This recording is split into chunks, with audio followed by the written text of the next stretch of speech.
We start with the life before. Mykola teaches physics at a local school. He's patient, gentle, and well-liked by almost everyone. Almost because there's one student who makes it his mission to make Mykola's life difficult. A boy from a wealthy family who mocks his clothes, his poverty, and his calm.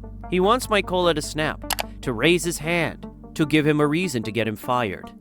Mykola never takes the bait. He goes home to Nastya every evening. She carves small wooden statues, figures, and creatures shaped entirely by hand. One of them, a small protective figure, she gives to Mykola specifically to keep him safe. They find out she's pregnant. They celebrate quietly, just the two of them, in the house they built together. It's the last good night they get. The next morning, Mykola cycles to school and passes two soldiers on the road. Their uniforms are unfamiliar. He assumes the military changed its gear and doesn't think much of it. But when he arrives at school, the building is completely empty. Not a single student. He turns on the news. Russian soldiers have entered Ukraine. He gets back on his bicycle and rides home as fast as he can. He's too late. The two soldiers are already inside his house. They beat Nastya. They beat Mykola when he tries to stop them. He begs and tells them she's pregnant. They don't care. They tear the house apart looking for anything valuable. And when they find nothing, they set it on fire. Nastya grabs a stone and fights back. One of the soldiers shoots her. She dies in Mykola's arms on the ground outside their burning home. The unborn child dies with her. In a single afternoon, Mykola has lost his wife, his child, and his only home he has ever known. Two Ukrainian soldiers find him there hours later. They dig a grave, they place a hand on his shoulder and tell him to hold on.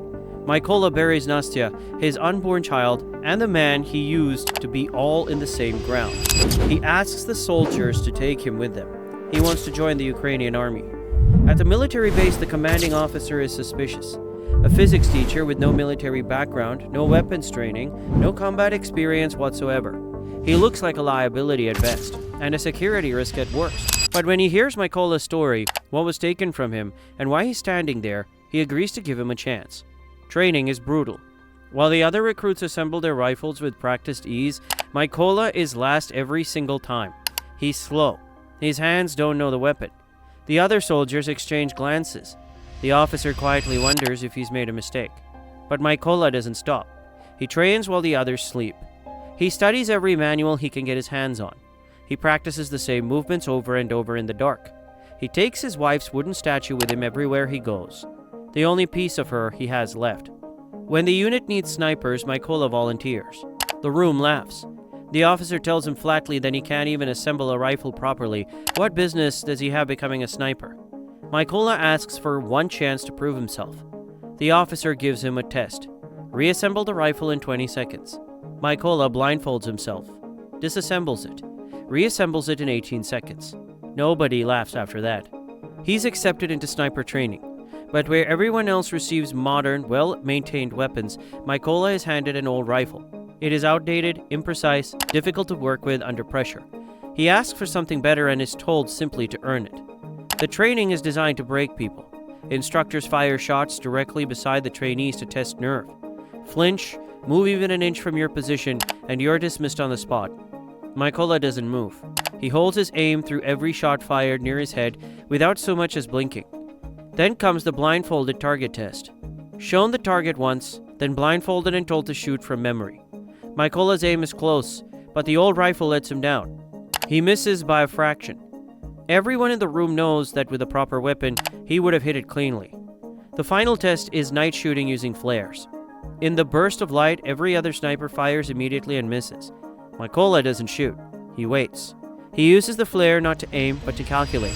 Distance, trajectory, angle. The mathematics he has spent his entire career teaching children now saves his life in a different way entirely. When the next flare goes up, he fires once. Perfect shot. No one has ever passed that test before. The officer gives him his code name on the spot. Raven. Mykola's first real mission sends his unit to take back a Russian checkpoint. But as they prepare to fire, a civilian car approaches. Russian soldiers pull the passengers out, check their passports, search the vehicle, and when everything is clear, decide to keep the passports anyway.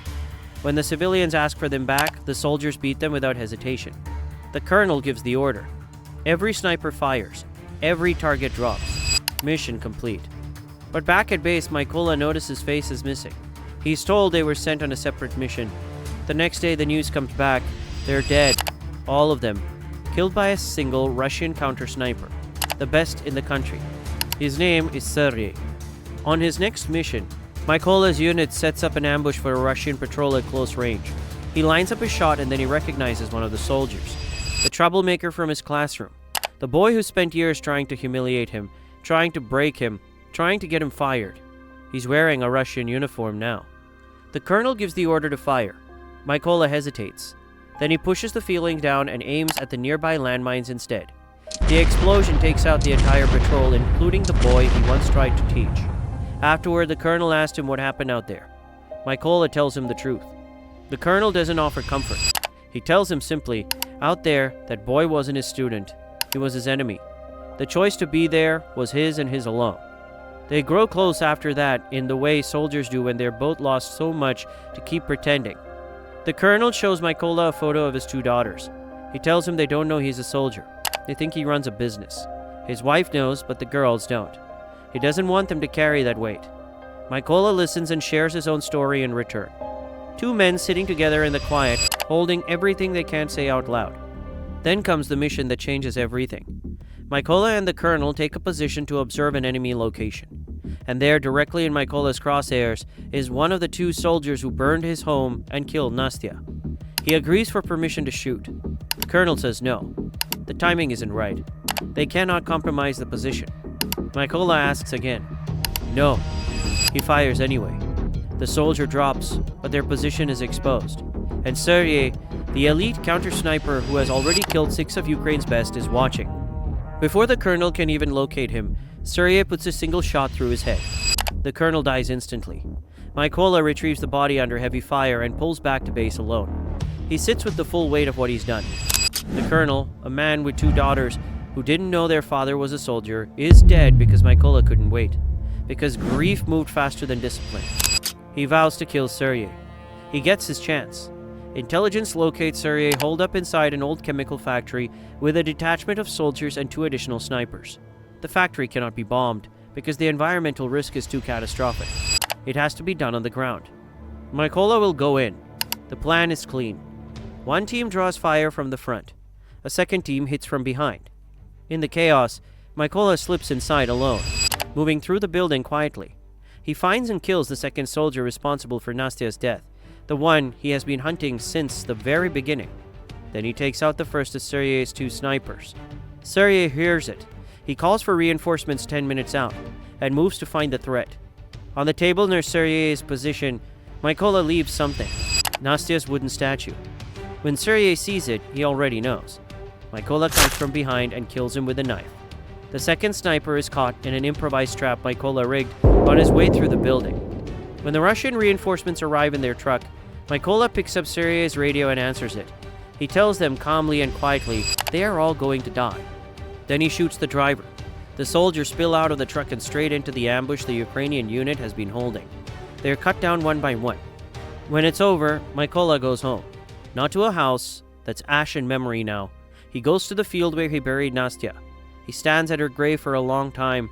The men who killed her are dead. The sniper who killed the colonel is dead. Every promise he made when he picked up a rifle has been kept. He touches the ground where she rests, and then he turns back toward the war, because the country still needs him.